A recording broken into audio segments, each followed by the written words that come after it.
అందరికీ నమస్కారం. నేను శిరీష. ఈరోజు మనతో పాటు ఉన్నారు ప్రముఖ ఆధ్యాత్మికవేత్త డాక్టర్ టి గౌరీశంకర్ గారు.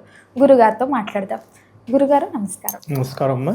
గురుగారు, ఇది వరకు మనం వీడియోస్లో ధనత్రయోదశి, నరక చతుర్థి, దీపావళి, అలాగే ఇప్పుడు కార్తీక మాసం. గురుగారు, ఈ కార్తీక మాసం విశిష్టత ఏంటి, అసలు ఎలాంటి నియమాలు పాటించాలి, పూజా విధానం ఏంటి తెలియజేయండి. తప్పకుండా. మనకు గతంలో ఆశ్వీజ మాసంలో వచ్చే పండుగలు చెప్పుకున్నాం. కార్తీక మాసం ఇంకా విశిష్టమైనటువంటిది. కార్తీక మాసం గురించి ఏం చెప్పారంటే శాస్త్రాల్లో, నా కార్తీక సమో మాసం, నా కృతేన సమం యుగం, నా వేద సదృశం శాస్త్రం, నా తీర్థం గంగయా సమం.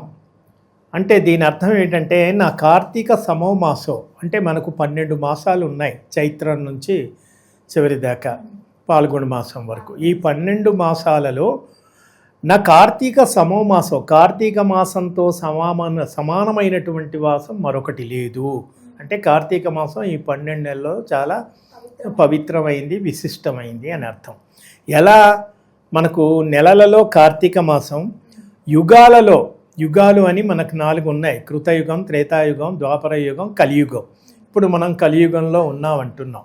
కృతయుగం అంటే చాలా గొప్పది, బ్రహ్మయుగం అంటాం. కృతయుగంలో ధర్మం 4 పాదాలు నడిచిందని, మరి తర్వాత త్రేతాయుగంలో 3 పాదాలని, ద్వాపర యుగంలో 2 పాదాలని, కలియుగంలో ధర్మం 1 పాదం నడుస్తుంది అని కూడా చెప్తారు. కాబట్టి మనకి యుగాలలో కృతయుగం ఎంత గొప్పదో, నెలలలో కార్తీక మాసం అంత గొప్పది అని ఇంకా వాటికి కంపేర్ చేస్తూ, నా వేదం సదృశం శాస్త్రం, మనకు శాస్త్రాలు, పురాణాలు, ధర్మశాస్త్రాలు, ఇతిహాసాలు చాలా ఉన్నాయి. ఉపనిషత్తులని, అరణ్యకాలని, ఇంకా రకరకాల శాస్త్ర గ్రంథాలు ఉన్నాయి. వాటన్నింటిలో వేదం చాలా ప్రధానమైనటువంటిది, పవిత్రమైనటువంటి. వేదాలు అంటే ఋగ్వేదం, యజుర్వేదం, సామవేదం, మొట్టమొదట ఋగ్వేదం. కాబట్టి వేదాలలో ఋగ్వేదం ఎంత గొప్పదో, మరి యుగాలలో కృతయుగం ఎంత గొప్పదో, నెలలలో కూడా కార్తీక మాసం అంత గొప్పదని వాటితో పోల్చి చెప్తున్నాడు.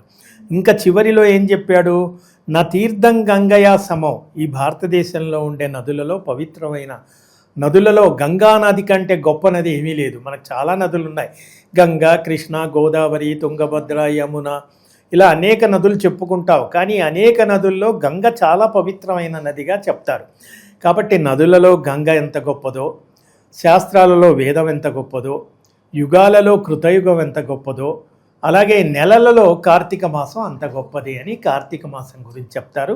కార్తీక మాసం గురించి చెప్పుకునే ముందు మనం కార్తీక మాసం ఇవన్నీ కూడా మనకు దేని మీద ఆధారపడి ఉంటాయంటే, గ్రహ సంచారాన్ని బట్టి, గతులను బట్టి.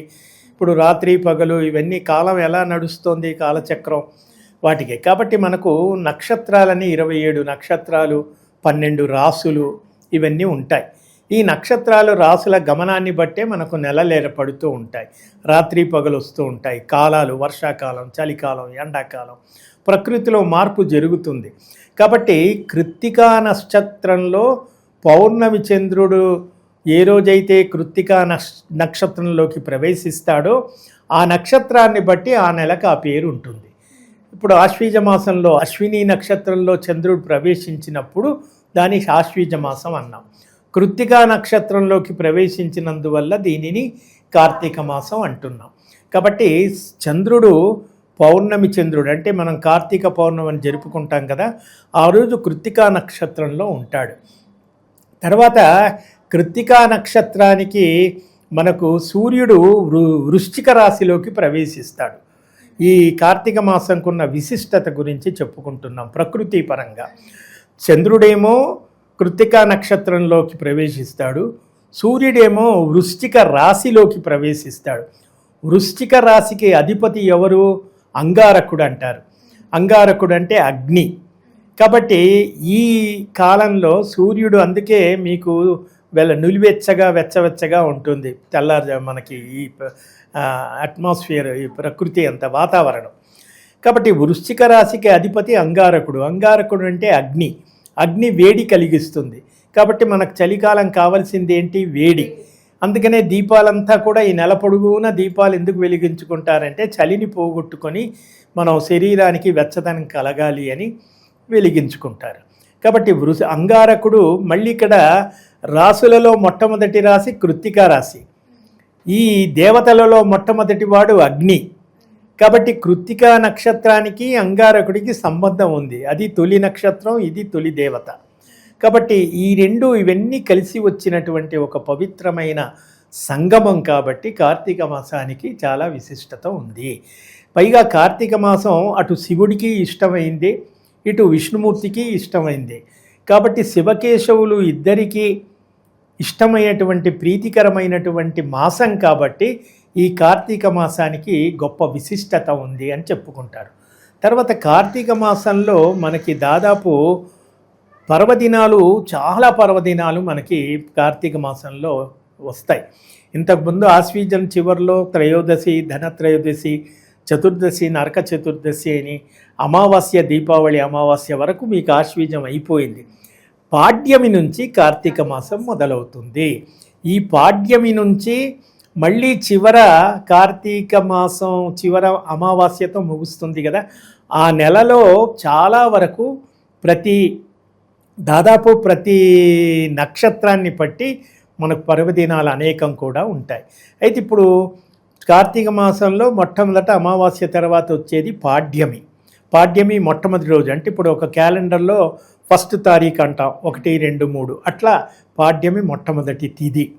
ఈ పాడ్యమిని మనం కార్తీక మాసమిలో అమావాస్య తర్వాత వచ్చేటువంటి పాడ్యమిని చాలామంది, అంటే ఇప్పుడు ఈ ఆధునిక కాలంలో పండుగలు అనేవి జరుపుకునేవి పరిస్థితులు మారి జరుపుతున్నారు, జరపట్లేదు. కానీ శాస్త్రాన్ని పాటించేవాళ్ళు, కొన్ని సంప్రదాయాన్ని అనుసరించేవాళ్ళు ఇంకా పండుగలు పాటిస్తున్నారు.